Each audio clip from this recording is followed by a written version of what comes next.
Assalamualaikum warahmatullahi wabarakatuh.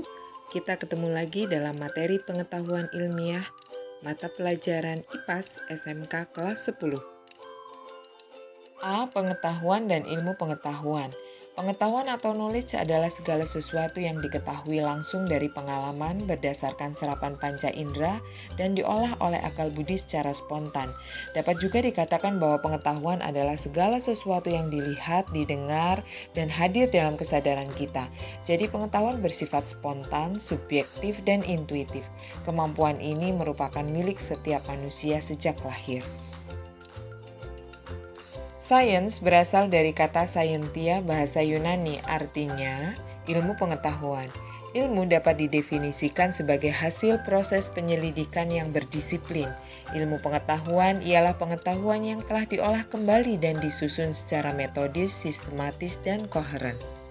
Ilmu pengetahuan lahir dari olah karya budi manusia, yakni setelah manusia memanfaatkan kemampuan indera dan akal pikirannya. Olah karya budi meliputi aktivitas berpikir, aktivitas bersikap, dan aktivitas pengembangan keterampilan.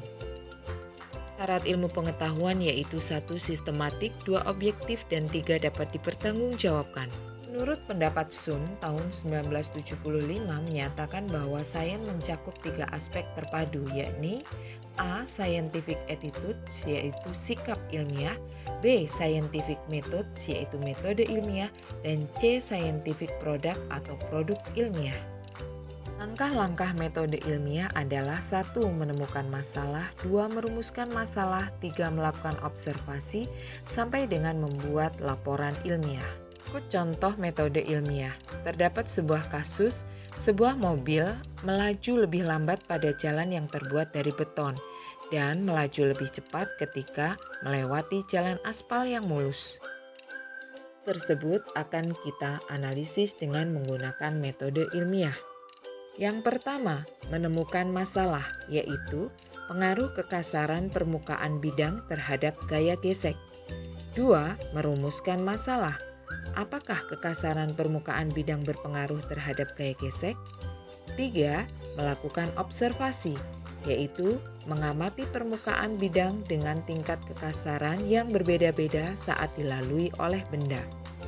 Langkah yang keempat, membuat hipotesis sementara, yaitu semakin kasar bidang sentuh suatu benda, semakin besar pula gaya geseknya. Langkah kelima yaitu melakukan eksperimen. Tujuannya untuk mengetahui pengaruh kekasaran permukaan bidang terhadap gaya gesek dengan menggunakan papan luncur dan mobil-mobilan dengan papan luncur yang mempunyai kekasaran yang berbeda-beda, kemudian dibandingkan. Langkah yang keenam yaitu hasil pengamatan. Ternyata terbukti bahwa mainan mobilan yang diluncurkan pada papan yang halus meluncur cepat ke dasar, sedangkan mainan mobilan yang diluncurkan pada papan yang kasar tidak sampai ke dasar.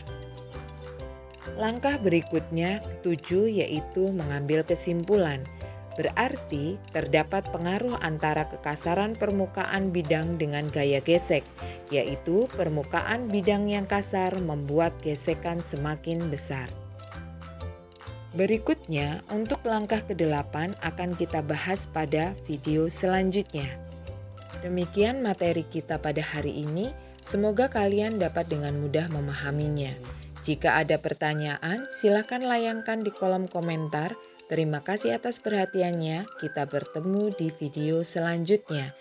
Assalamualaikum warahmatullahi wabarakatuh.